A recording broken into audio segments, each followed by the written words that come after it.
YCP ప్రభుత్వంలో జరిగిన మద్యం కుంభకోణంలో రోజుకో గుట్టు బయటకు వస్తుంది. అదాన్ డిస్టిలరీస్ లో అకౌంటెంట్ గా పనిచేసిన శ్రీకాంత్ 5 కోట్ల రూపాయల రహస్య లావాదేవీల సమాచారాన్ని తాజాగా సిట్ అధికారులకు వివరించారు.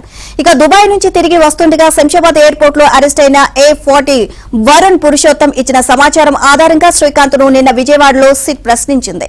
హైదరాబాద్ శివార్లో దాచిన 11 కోట్ల రూపాయల నగదు డెన్ గురించి వరుణ్ వెల్లడించారు.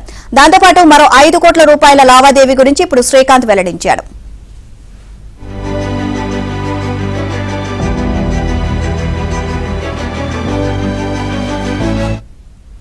ఇక 3.5 కోట్ల రూపాయల లిక్కర్ స్కామ్ లో ప్రధాన నిందితుడు రాజ్ కసిరెడ్డికి అదాన్ డిస్టిలరీస్ బినామీ సంస్థ.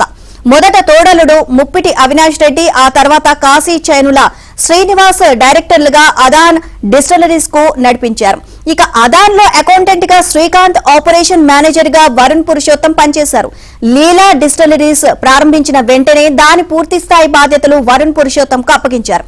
ఈ 2 డిస్టిలరీస్ నుంచి క్రమం తప్పకుండా ముడుపులు చెల్లించేందుకు ఏర్పాటు చేసుకున్న వ్యవస్థలో లీలా తరపున ముడుపులు ఇచ్చే బాధ్యత పంకజ్ కు అప్పగించారు.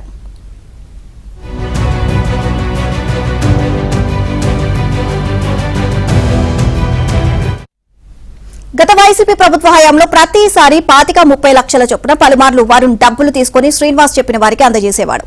ఎక్కువసార్లు సైమన్ ప్రసన్, వేణుకు అందజేసినట్లు సిట్ విచారణలో వరుణ్ వెల్లడించారు.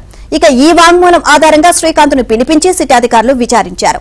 దుబాయ్ లో ఉంటున్న సైమన్ ప్రసన్ ఇప్పటి వరకు ఈ కేసులో పేరు బయటపడని వేణును త్వరలో విచారించి ఈ భాగోతాన్ని పూర్తిగా వెలికి తీసేందుకు సిట్ అధికారులు సిద్దమైనట్లు తెలుస్తోంది.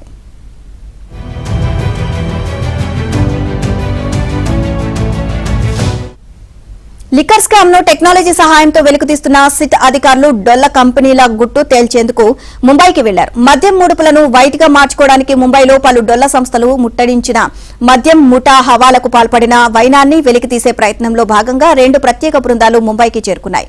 బంగారం బిల్లులు, దుస్తుల బిల్లులు, జీఎస్టీ వ్యవహారాలు, హవాలా గుట్టు తేల్చబోతున్నట్లు తెలిసిందే. బెంగళూరు, హైదరాబాద్, చెన్నైలకు మరో 3 సిట్ బృందాలు వెళ్లాయి.